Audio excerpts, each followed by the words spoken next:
Lavar Ball has recently been thrust back into the media spotlight after claiming that the NBA being too soft is the reason why his sons can't stay on the court. In an interview with CBS Sports, he not only blamed quote Rudy Toot workouts that included rubber bands as the main reason, but also blamed quote raggedy shoes from LaMelo's sponsor Puma. Ignoring the fact that Lavar has released some pretty raggedy basketball shoes himself, he definitely did have a much different approach to his sons working out when he was in charge.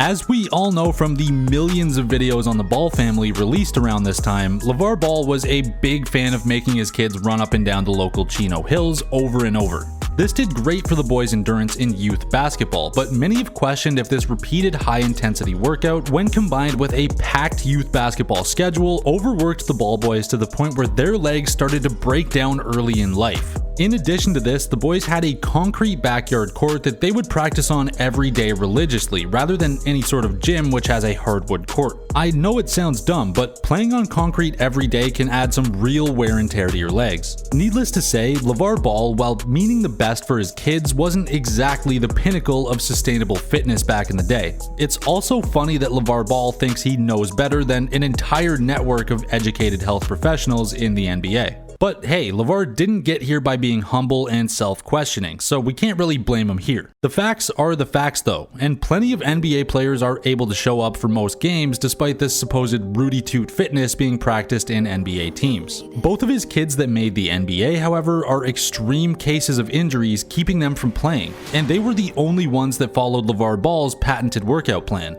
In fact, Lonzo especially has barely been able to stay on the court at all since only a few seasons into the league. He got numerous knee and ankle injuries for his entrance years into the league that hindered his development.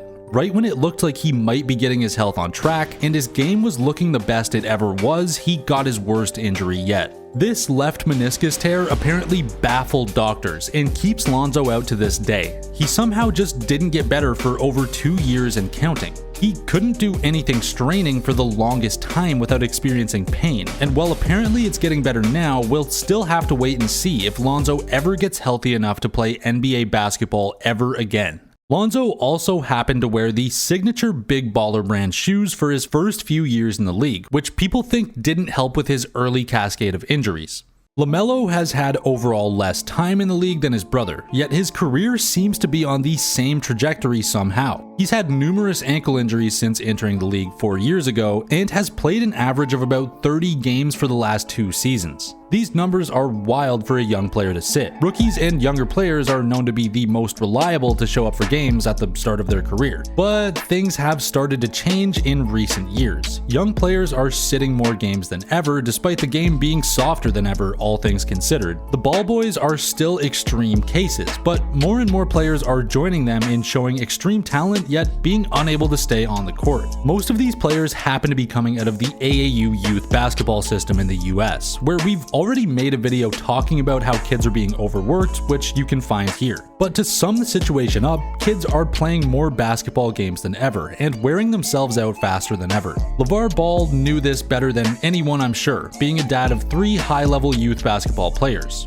Lavar Ball worked his kids to the bone, but he might have had to given the existing conditions in American youth basketball. This is likely a structural issue in youth basketball rather than purely Lavar's fault. Over the last few seasons, it seems that there's been a sudden and rapid increase of talent pouring into the NBA. Part of this spike in talent can be linked to the result of the game becoming increasingly international, as we've seen players like Luka Doncic, Nikola Jokic, and Giannis Antetokounmpo come from overseas to dominate their American counterparts. This is most apparent when you look at the MVP votes from 20 years ago to now. As we stand currently in this season, there is only one American projected to be within the top 5 for MVP votes. Whereas 20 years ago in 2004, there was only one player born outside of America that finished within the top 5 for MVP votes. Although it is very apparent at the NBA level, the slow crumbling of men's NCAA basketball can also show how American basketball as a whole might be in serious trouble. The basketball culture within America seems like it's starting to become extremely toxic. Lavar Ball is the most extreme example of this, but again, his attitude may have been pushed because of the intense workload being handed out to the rest of the top players across America in the form of AAU. We've already talked about the insane schedule that you have when you enter the AAU system that can see younger players on the court for more games in a year than full-on professional basketball players. The bulk of the AAU schedule is played outside of the high school season, which means a lot of these younger players are on the court year-round. And unfortunately, it seems as though this isn't going to change. The explosion of Twitter and YouTube in the early 2000s had a side effect on the basketball community, as suddenly these kids that you would see on the cover of Slam or Sports Illustrated now had access to a much broader audience. And immediately the high school mixtapes were racking up millions of views on YouTube. Something that continues to happen today, seeing players like Mikey Williams have his name plastered across social media since before he even entered high school.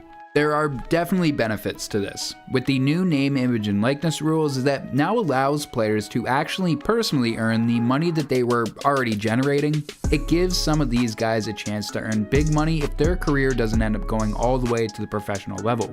A good example of this is Jack Golke, who himself admitted that there's little chance of him making the NBA, but after his breakout performance during March Madness this year, he's received deals from multiple companies. The other side of that unfortunately means that now with a money incentive early on, there is a chance that the already intense work schedule placed on these younger kids becomes even more challenging in the name of making a quick buck off these young athletes.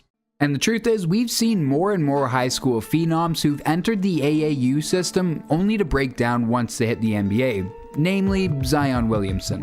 Of course, his style of play and the frame that he has was always going to be an injury risk, but since coming into the NBA, Zion's DM'd more BBLs than the amount of NBA games he's actually played in. Due to a quick cycle that players can rise and fall through, it is essential to grab as many eyes as you can, which has led to a very individualized style of basketball. Something that former NBA champ and owner of an AAU team, Rasheed Wallace, has been very vocal about. When you play through these circuits, some players can get the mindset that no matter what the situation is, it's their team. But not everybody can be LeBron, and you need players like Iman Shumpert and Matthew Dellavedova to fit their role and help you win that championship. But now, a lot of these players just have to post their highlight mix to get gassed up by the world to confirm that they are that guy. But most people should know by now it's called a highlight for a reason. It only shows you the best aspects, not the full story around a player's game. So that can be a slippery slope. To bring this whole point back around to Lavar, when he talks about the Rudy Poo workouts and how they are the reason his sons are hurt, this isn't true at all. Maybe if those exercises were overdone while your body is still growing from a literal child to an adult, then sure, maybe you can point at that to blame. But I'd hedge that it is still better for your body than running up concrete hills. I mean, realistically, I don't need to hedge anything because it is an actual fact. Not to mention that the advanced way in which these professional teams are able to help assist their players recover from those injuries is leagues beyond. You can see this pretty clearly when you look at recovery times for professional athletes versus their amateur counterparts, but also just by looking at injuries in the NBA 30 years ago versus now. Roy Tarpley, for example, suffered the exact same injury as Joel Embiid did this year. Joel first sat out from his injury after the 46th game of the season and returned only 30 games later. Roy, on the other hand, had suffered his injuries only 5 games into the season and wouldn't make it back for the rest of the year. Of course, Roy didn't play for another 3 seasons following that for other reasons, but you get the point. The injuries that players like LaMelo, Lonzo, and Zion keep getting aren't due to the handling of them now, but rather the insane expectations and schedule placed on them in their youth by parents like Lavar Ball. So if you want anything to blame, then blame the insane sports culture in America that pushes literal children into CrossFit-style training programs. If you made it this far, give the video a like. While you're down there, you might as well just subscribe and let us know in the comments what you think about Lavar Ball. And as for that, we'll see you next week for the upload.